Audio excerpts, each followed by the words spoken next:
Hello ಸ್ನೇಹಿತರೆ, ನಮಸ್ಕಾರ, ಶುಭ ದಿನ ಅಂತ ಹೇಳ್ತಾ ಈ ಒಂದು ವ್ಲಾಗನ್ನು ಶುರು ಮಾಡ್ತಾ ಇದ್ದೀನಿ.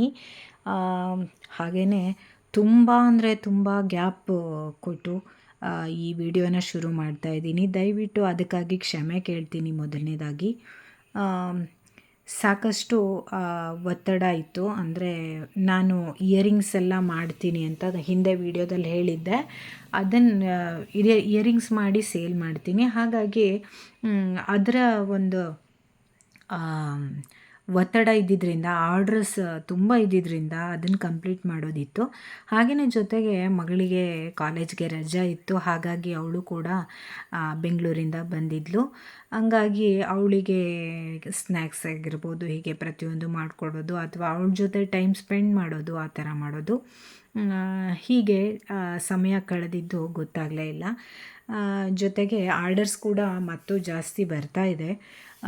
ಹಾಗಾಗಿ ಆದಷ್ಟು ವಿಡಿಯೋನ ಮಾಡೋದಕ್ಕೆ ಟ್ರೈ ಮಾಡ್ತಾ ಇರ್ತೀನಿ. ಹಾಗೆಯೇ ನಿನ್ನೆ ಕೂಡ ಸರ್ವ ಯಾಕೋ ಹಶು ಅಂತ ಇದ್ದ. ಸೊ ಅವನು ಯಾವಾಗಲೂ ಮ್ಯಾಗಿ ಈ ಥರದ್ದೇ ತಿಂತಾನೆ, ಕೇಳ್ತಾ ಇರ್ತಾನೆ. ಅದಕ್ಕೆ ಈ ಥರದ್ದು ಮಧ್ಯೆ ಅಭ್ಯಾಸ ಮಾಡಿಸ್ಬೇಕು, ಹೆಲ್ತ್ಗೆ ಕೂಡ ಒಳ್ಳೇದಿದು ಅಂತ ಹೇಳಿ ಇದಕ್ಕೆ ಮಖಾನ ಅಂತ ಹೇಳ್ತೀವಿ. ಇದನ್ನು ಸ್ನ್ಯಾಕ್ಸ್ ರೂಪದಲ್ಲಿ ಕೊಟ್ಟರೆ ಮಕ್ಕಳಿಗೆ ಕೂಡ ಒಳ್ಳೆಯದು ಅಂತ ಇದನ್ನು ರೆಡಿ ಮಾಡ್ತಾ ಇದ್ದೆ. ಹಾಗೆಯೇ ಇಲ್ಲಿ 1 ಪ್ಯಾಕ್ ಮಖಾನ ತಂದು ಇದಕ್ಕೆ ಕನ್ನಡದಲ್ಲಿ ಕಮಲದ ಬೀಜ ಅಂತ ಹೇಳ್ತಾರೆ ಅನಿಸುತ್ತೆ. ಇದನ್ನು ಸಣ್ಣ ಊರಿನಲ್ಲಿ ಚೆನ್ನಾಗಿ ರೋಸ್ಟ್ ಮಾಡ್ಕೋಬೇಕು. ನೋಡಿ, ರೋಸ್ಟ್ ಅಂದರೆ ಈ ಥರ ಮುಟ್ಟಿದ ತಕ್ಷಣ ಪುಡಿ ಆಗುತ್ತೆ. ಅದು ಆ ಥರ ರೋಸ್ಟ್ ಇರಬೇಕು. ಅದು ತುಂಬ ತೊಗೊಬರ್ಬೇಕಾದ್ರೆ ತುಂಬ ಸ್ಮೂತಾಗಿರುತ್ತೆ. ಸೊ ಹಾಗಾಗಿ ಅದನ್ನು ಚೆನ್ನಾಗಿ ಡ್ರೈ ರೋಸ್ಟ್ ಮಾಡ್ಕೋಬೇಕು. ಸಣ್ಣ ಊರಿನಲ್ಲೇ ಮಾಡ್ಕೋಬೇಕು, ದೊಡ್ಡ ಊರಿನಲ್ಲಿ ದಯವಿಟ್ಟು ಮಾಡಬೇಡಿ. ಯಾಕೆ ಅಂದರೆ ಅದು ಫುಲ್ ಸೀದೋಗ್ಬಿಡತ್ತೆ. ನಾನಿಲ್ಲಿ 3 ಥರದಲ್ಲಿ ಮಾಡ್ತಾಯಿದ್ದೀನಿ. ಸರ್ವನಿಗೆ ಸ್ವೀಟಲ್ಲಿ ಅಷ್ಟು ಇಷ್ಟ ಆಗೋದಿಲ್ಲ. ಬಟ್ ಅದು ಬೆಲ್ಲ, ಎಳ್ಳು ಮತ್ತು ಶೇಂಗಾ ಬೀಜ ಈ ಥರದ್ದನ್ನೆಲ್ಲ ಪುಡಿ ಮಾಡಿ ಹಾಕ್ತೀನಿ. ಅವನು ಎಳ್ಳು ತಿನ್ನೋದಿಲ್ಲ. ಸೊ ಅದು ಎಳ್ಳು ಕೂಡ ಹಾಗೆ ಹೋಗುತ್ತೆ ದೇಹಕ್ಕೆ ಅಂತ ಹೇಳಿ ಈ ಥರ ಏನಾದರೂ ಕಣ್ಣ ಮುಚ್ಚಾಲೆ ಅಂತ ಮಕ್ಕಳಿಗೆ ಆ ಥರನೇ ಮಾಡಿಕೊಡ್ಬೇಕಲ್ಲ. ಸೊ ಹಾಗಾಗಿ ನಾನಿಲ್ಲಿ ಈ ಥರನೂ ಕೂಡ ಮಾಡ್ತಾಯಿದ್ದೀನಿ. ಇನ್ನೆರಡು ಖಾರದ್ದು ನಮ್ಮ ಮನೇಲಿ ಬೇಗ ಖರ್ಚಾಗಿಬಿಡತ್ತೆ. ಅದೇ ಇದು ಬೆಲ್ಲ ಹಾಕಿ ಸಿಹಿಯಾಗಿ ಮಾಡಿದ್ರೆ ಅಷ್ಟು ಇಷ್ಟ ಆಗಲ್ಲ ಯಾರಿಗೂ. ನನಗೊಬ್ಳಿಗೆ ಇಷ್ಟ, ನನಗೆ ಸ್ವೀಟ್ ಮೊದಲೇ ಇಷ್ಟ. ಸೊ ಹಾಗಾಗಿ ಈ ಥರ ಆದರೆ ನಾನು ಒಬ್ಬಳೇ ತಿನ್ನೋದಾಗತ್ತೆ. ಆದರೂ ಬಿಡಲ್ಲ, ಮಧ್ಯ ಅದನ್ನು ತಿನ್ನಬೇಕಾದ್ರೆ ಇದನ್ನು ಒಂದು 4 ಆದರೂ ತಿನ್ನಲೇಬೇಕು ಅಂತ ಹೇಳಿ ಕಂಪಲ್ಸರಿ ಮಾಡಿದ್ದೀನಿ ಸರ್ವನಿಗೂ ಕೂಡ. ಸೊ ನಾನಿಲ್ಲಿ ಫಸ್ಟು ನಮ್ಮದು ಡಬ್ಬಿ ಬೆಲ್ಲವನ್ನು ಹಾಕ್ಕೊಂಡು ಅದನ್ನು ಚೆನ್ನಾಗಿ ಒಂದು ಸ್ವಲ್ಪ ನೀರು ಹಾಕಿ ಚೆನ್ನಾಗಿ ಪಾಕವನ್ನು ಮಾಡ್ಕೋಬೇಕಾಗತ್ತೆ. ಪಾಕ ಹೇಗೆ ಅಂದರೆ ನೀರಲ್ಲಿ ಹಾಕಿದಾಗ ಅದು ಉಂಡೆ ಕಟ್ಟೋದಕ್ಕೆ ಬರಬೇಕು. ಆ ಹದಕ್ಕೆ ಬಂದಾಗ ಪಾಕ ಆಗಿದೆ ಅಂತ ಅರ್ಥ. ತಕ್ಷಣ ಅದು ಗಟ್ಟಿಯಾದ ತಕ್ಷಣ ಅದಕ್ಕೆ ಸ್ವಲ್ಪ ತುಪ್ಪ ಹಾಕಿದ್ರೆ ಅದು ಇನ್ನೂ ಗಟ್ಟಿಯಾಗೋದು ನಿಲ್ಲತ್ತೆ. ಅಂದರೆ ನಾವದು ಆಫ್ ಮಾಡಿದ್ರೂ ಕೂಡ ಅದು ಕೆಳಗಡೆ ಆ ಹೀಟ್ ಇನ್ನೂ ಹಾಗೇ ಇರುತ್ತಲ್ಲ. ಸೊ ಹಾಗಾಗಿ ಮತ್ತು ಗಟ್ಟಿಯಾಗೋ ಚಾನ್ಸಸ್ ಇರುತ್ತೆ. ಸೊ ಹಾಗಾಗಿ ಸ್ವಲ್ಪ ತುಪ್ಪ ಹಾಕೋದ್ರಿಂದ ಅದು ಶೈನಿಂಗ್ ಕೂಡ ಚೆನ್ನಾಗಿ ಕಾಣಿಸುತ್ತೆ. ಆಮೇಲೆ ಅದಕ್ಕೆ ಬೆಲ್ಲದ ಕನ್ಸಿಸ್ಟೆನ್ಸಿ ಕೂಡ ಹಾಗೆ ಇರುತ್ತೆ ಅನ್ನೋ ಕಾರಣಕ್ಕಾಗಿ ತುಪ್ಪವನ್ನು ಒಂದು ಸ್ವಲ್ಪ ಹಾಕ್ತಾಯಿದ್ದೀನಿ. ಹಾಗೆ ಅದನ್ನು ಚೆನ್ನಾಗಿ ಮಿಕ್ಸ್ ಮಾಡಿಕೊಂಡು ಇನ್ನೊಂದೇನಾಯಿತು ಅಂದರೆ ನಾನು ಗೋಡಂಬಿ ಮತ್ತು ಶೇಂಗಾ ಇರುತ್ತಲ್ಲ ಅದನ್ನು ಹುರಿದು, ಆ ಶೇಂಗಾವನ್ನು ಸ್ವಲ್ಪ ಹುರಿದು ಅದನ್ನು ಸಿಪ್ಪೆ ಎಲ್ಲ ತೆಗೆದು ಅದನ್ನು ಪುಡಿ ಮಾಡ್ಕೊಂಡಿದ್ದೀನಿ. ಪುಡಿ ಅಂದರೆ ಫುಲ್ ಪುಡಿ ಮಾಡ್ಕೋಬಾರ್ದು, ಸ್ವಲ್ಪ ತರಿಯಾಗಿರಬೇಕು. ಹಾಗೆಯೇ ಬಿಳಿ ಎಳ್ಳನ್ನು ಹಾಕಿದ್ದೀನಿ. ಅದನ್ನು ಕೂಡ ಸ್ವಲ್ಪ ಹುರಿದಿದ್ದೀನಿ, ಎಲ್ಲ ಡ್ರೈ ರೋಸ್ಟ್ ಮಾಡ್ಕೊಂಡಿದ್ದೀನಿ. ಹಾಗೆಯೇ ನೋಡಿ, ಇದು ಅಷ್ಟೇ ಗೋಡಂಬಿ ಮತ್ತು ಶೇಂಗಾ ಬೀಜ ಇವೆರಡನ್ನೂ ತರಿಯಾಗಿ ಪುಡಿ ಮಾಡ್ಕೊಂಡಿರೋದು.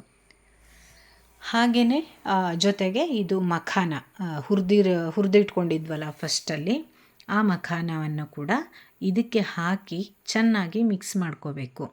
ಅದು ಎಲ್ಲ ಮಖಾನಕ್ಕೂ ಆ ಬೆಲ್ಲ ಹಾಗೆ ಆ ಡ್ರೈ ಫ್ರೂಟ್ಸ್ ಇರ್ಬೋದು ಅಥವಾ ಎಳ್ಳಿರ್ಬೋದು ಅದೆಲ್ಲ ಮಿಶ್ರಣ ಸರಿಯಾಗಿ ಅದ್ರ ಜೊತೆ ಹೊಂದ್ಕೋಬೇಕು. ಆ ಥರ ಮಾಡಬೇಕು. ಹಾಗೆಯೇ ಇದು ಸ್ವಲ್ಪ ತಣ್ಣಗಾಗ್ತಾ ಬಂದಾಗ ಅದು ಬಿಡಿ ಬಿಡಿಯಾಗಿ ಬಿಡಿಸ್ಬೋದು. ಅಷ್ಟು ಬಿಡಿಸಾದ ಮೇಲೆ ಡಬ್ಬಿಯಲ್ಲಿ ಹಾಕಿ ಇಟ್ಕೋಬಹುದು. ಅಂದರೆ ಗಾಳಿ ಆಡದ ಡಬ್ಬಿಯಲ್ಲಿ ಹಾಕಿಟ್ಕೋಬೇಕು. ಇಲ್ಲ ಅಂದರೆ ಈ ಮಳೆ ಅಥವಾ ಚಳಿ ಇದಕ್ಕೆ ಬೇಗ ಮೆತ್ತಗಾಗ್ಬಿಡತ್ತೆ.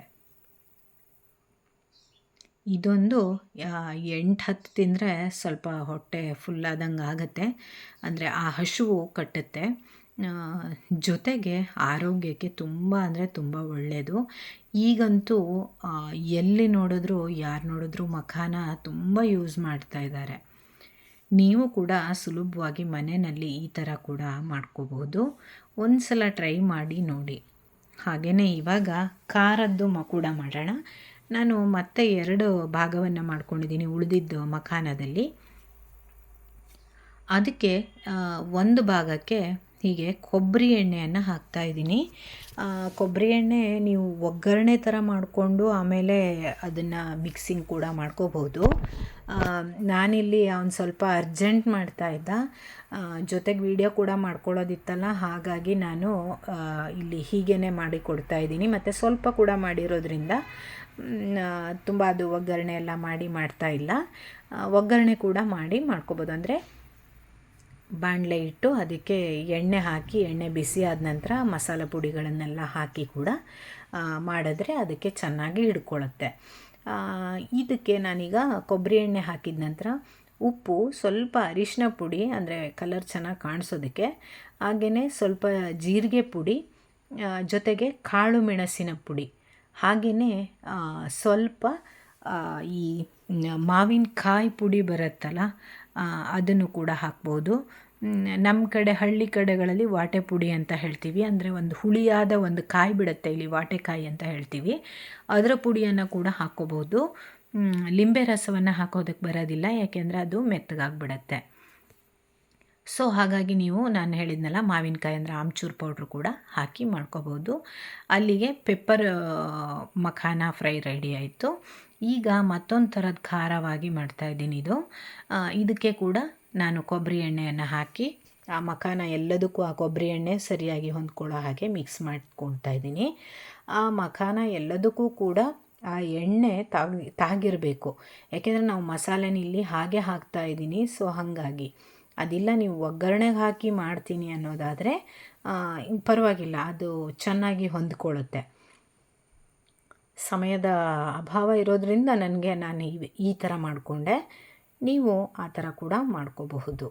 ಇದಕ್ಕೂ ಕೂಡ ನಾನಿಲ್ಲಿ ಉಪ್ಪು, ಸ್ವಲ್ಪ ಅರಿಶಿನ ಪುಡಿ ಕಲ್ಲರ್ಗೋಸ್ಕರ, ಹಾಗೆಯೇ ಜೊತೆಗೆ ಇದಕ್ಕೆ ಅಚ್ಚ ಖಾರದ ಪುಡಿ, ನಾವು ಅದಕ್ಕೆ ಕಾಳು ಮೆಣಸಿನ ಪುಡಿ ಹಾಕಿದ್ವಿ, ಇದಕ್ಕೆ ಅಚ್ಚ ಖಾರದ ಪುಡಿ, ಹಾಗೆಯೇ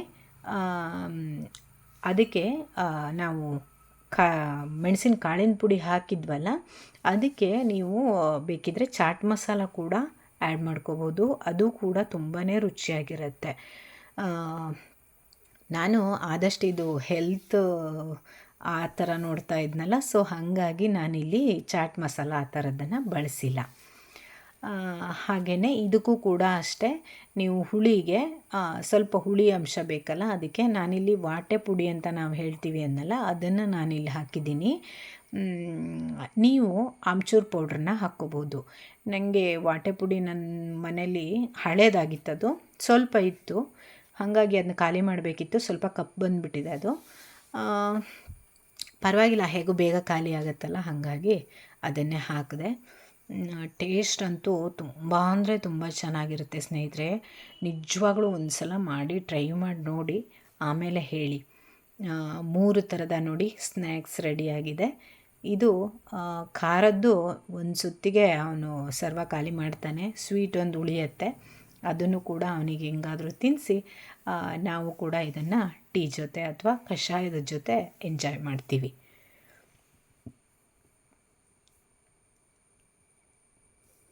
ಮಖಾನ ತುಂಬ ಹೆಲ್ತ್ ಬೆನಿಫಿಟ್ಸ್ ಇರೋದರಿಂದ ನೀವು ಗೂಗಲಲ್ಲಿ ಕೂಡ ಸರ್ಚ್ ಮಾಡಿ ನೋಡಬಹುದು.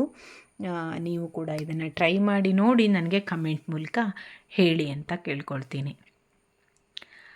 ನಿಮ್ಮ ಸಪೋರ್ಟು ಇಲ್ಲಿವರೆಗೆ ತುಂಬ ಸಿಕ್ಕಿದೆ. ಯಾರೆಲ್ಲ ನನ್ನ ಚಾನಲ್ನ ಸಬ್ಸ್ಕ್ರೈಬ್ ಮಾಡ್ಕೊಳ್ಳದೆ ನೋಡ್ತಾ ಇರೋರಿಗೆ ಸಬ್ಸ್ಕ್ರೈಬ್ ಮಾಡಿಕೊಂಡು ದಯವಿಟ್ಟು ನೋಡಿ, ಲೈಕ್ ಮಾಡಿ ದಯವಿಟ್ಟು ಅಂತ ಹೇಳ್ತೀನಿ. ತುಂಬ ಜನ ನೋಡ್ತಾ ಇದ್ದೀರಾ, ಆದರೆ ಲೈಕ್ ಮಾಡ್ತಾ ಇಲ್ಲ. ದಯವಿಟ್ಟು ನಿಮ್ಮ ಅನಿಸಿಕೆ ಏನಾದರೂ ಇದ್ದರೆ ಕಮೆಂಟಲ್ಲಿ ಹೇಳಿ.